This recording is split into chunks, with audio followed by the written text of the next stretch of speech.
اللہ فرماتے ہیں موسیٰ نے پانی پہ ڈنڈا مارا تو میں نے پانی میں رستے بنا دیے. یہ تو بات ہے حضرت موسیٰ کی، میرے مصطفیٰ کے غلام. حضرت سعد بن ابی وقاص قادسیہ کی جنگ کے لیے نکلے، رستے میں دریائے نیل آ گیا. حضرت سیدنا سعد بن ابی وقاص اب کہاں سفر طے کر کے آئے، کہتے ہیں پتہ ہی نہیں تھا کہ دریا آ جائے گا، دور دور تک پل کوئی نہیں. صحابہ کہتے ہیں دشمن للکار رہا، حضرت سعد بن ابی وقاص دریا کنارے کھڑے ہوئے ڈٹ گئے، کہنے لگے او دریا اگر تو حضرت موسیٰ کی نافرمان قوم کو رستہ دے سکتا، ہم تو رسول اللہ کے ماننے والے ہیں، دشت تو دشت ہے، دریا بھی نہ چھوڑے ہم نے، بحر ظلمات میں دوڑا دیے گھوڑے ہم نے، فرمایا چھوڑ رستہ. صحابہ کہتے ہیں اس وقت ہم نے نعرے لگائے جب دریا نے رستہ ہی چھوڑ دیا. کہتے ہیں پھر اللہ رسول پر ہم ذکر کرنے لگے، درود پڑھنے لگے، دریا سے رستے بن گئے. فرماتے ہیں 10,000 کا لشکر گزر گیا. اس پار جب گیا نا تو حضرت سعد بن ابی وقاص نے پھر مجمع پہ نظر ڈالی، فرمایا کسی کی کوئی شے تو نہیں رہ گئی پانی میں، کوئی دریا میں چیز تو نہیں رہ گئی. ایک صحابی کہنے لگے میرا مٹی کا پیالہ رہ گیا ہے. تو حضرت سعد بن ابی وقاص کہنے لگے کیوں ہمارا پیالہ رہ جائے، ہم رسول اللہ کے نوکر ہیں. ایمان، یقین اور استقامت کی دولت. پھر دریا کی طرف دیکھا، کہنے لگے چل یار ہمارا پیالہ بھی واپس کر دے. صحابہ کہتے ہیں دریا کی لہر آئی اور پیالہ بھی واپس کر دے. اور میرے بھائی جب ایمان کی دولت، یقین کی دولت، اعتماد کی دولت، لوگ دنیا داری کے معاملے میں پس جاتے ہیں. حکمران نے وعدہ کر دیا ہے سڑکیں پکی ہو جائیں گی، خوشحالی ہو جائے گی، موجیں لگ جائیں گی، لوگ لائنوں میں کھڑے ہیں ووٹ دینے کے لیے، اور تیرے رب نے کہا ہے تو مجھ سے ڈر جا، میں تیری دنیا بھی اچھی کر دوں گا، آخرت بھی اچھی کر دوں گا، تو ادھر آ میری بارگاہ میں جھک. لوگ اعتماد اور یقین کو اوہام پرستی کا شکار ہیں، ہم لوگ وہم کا شکار ہیں، ہم لوگ بدشگونی ایسے ہو جائے گا ویسے ہو جائے گا، ہم ان چیزوں کا شکار. بھائی اعتماد کی دولت پیدا کریں، یقین اپنے اندر پیدا کریں، ایمان پیدا کریں، ڈٹ جائیں رب رسول کا نام لے کر.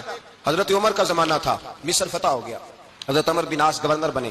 رواج یہ تھا مصر کے اندر کہ ایک دریا چلتا تھا، دریائے نیل، سارے مصر کا انحصار اسی دریا پہ تھا، فصلوں کو پانی بھی لگتا اسی سے، جانور بھی اسی سے پانی پیتے، کھیتیاں بھی اسی سے سیراب ہوتی. سال کے بعد وہ دریا خشک ہو جاتا تھا، سال کے بعد وہ دریا خشک ہوتا، اور جب خشک ہوتا نا تو ایک کواری لڑکی قتل کر کے دریا میں ڈالتے، پھر وہ دریا چلتا. سارے بولیے صلی اللہ ہو، پھر ایک دفعہ پڑھیے درود شریف صلی اللہ ہو، 3 دفعہ کر لیں تاکہ طاقت آد ہو جائے. صلی اللہ ہو. نبی پاک صلی اللہ علیہ وسلم کا طریقہ اصل طریقہ ہے.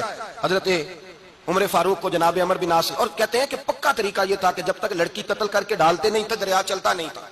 حضرت عمر کو خط لکھا کہ حضور یہ معاملہ ہے، اور لوگ مجھے یہی کہتے ہیں، میں نے لوگوں کو سمجھایا ہے کہ اسلام ظلم کا حکم نہیں دیتا، ظلم کی اجازت نہیں دیتا، کیسے لڑکی قتل کی جائے، اب آپ بتائیں کیا کرنا ہے. حضرت عمر نے 2 خط لکھے، ایک حضرت عمر بن عاص کے نام، دوسرا دریائے نیل کے نام. 2 خط لکھے، ایک خط لکھا دریا کے نام، ایک خط لکھا عمر بن عاص گورنر کے نام. گورنر کے نام خط لکھا تو فرمایا جتنے یہودی ہیں، عیسائی ہیں، کمزور ایمان والے، سب کو دریائے نیل پہ لے جا، اور میرا یہ دوسرا خط دریا میں ڈال دے اور سب کے سامنے ڈالنا. کہتے ہیں یہ خط پڑھنا چاہے تو تجھے اجازت بھی ہے، سنیے اور سر دھنیے اور سوچئے کہ اصل کمزوری کہاں آئی ہے. حضرت سیدنا عمر بن خطاب رضی اللہ تعالیٰ عنہ نے دریا کو مخاطب کر کے لکھا، ہو دریا اگر تو کہتا ہے نا کہ لڑکی قتل کر کے پھینکی جائے گی تو میں رسول اللہ کا ماننے والا ہوں، میں ظلم نہیں ہونے دوں گا، تیرے پانی کی ضرورت ہی کوئی نہیں، تو بے شک پانی نہ دے، اگر تو اللہ کے حکم سے بہتا ہے تو پھر اللہ کا بندہ اور مصطفیٰ کا غلام عمر تجھے حکم دیتا ہے کہ فوراً بہنا شروع کر دے، فوراً منٹ نہ لگانا. حضرت سیدنا عمر بن عاص فرماتے ہیں لشکروں کے لشکر لے کے میں دریائے نیل پہ پہنچا، اور بھرے مجمع میں جناب عمر کا خط میں نے ڈالا تو دریا نے بہنا شروع کر دیا. فرماتے ہیں دریا بہنے لگا اور غیر مسلم کلمہ پڑھنا شروع ہو گئے. لوگ مجھے کہنے لگے کیا دکھایا ہے جو کلمہ پڑھ رہے ہیں، تو میں نے کہا دکھایا کچھ بھی نہیں، یہ حضرت عمر کے ایمان کی قوت کی برکت ہے کہ بہت سارے لوگوں نے کلمہ پڑھنا شروع کر دیا.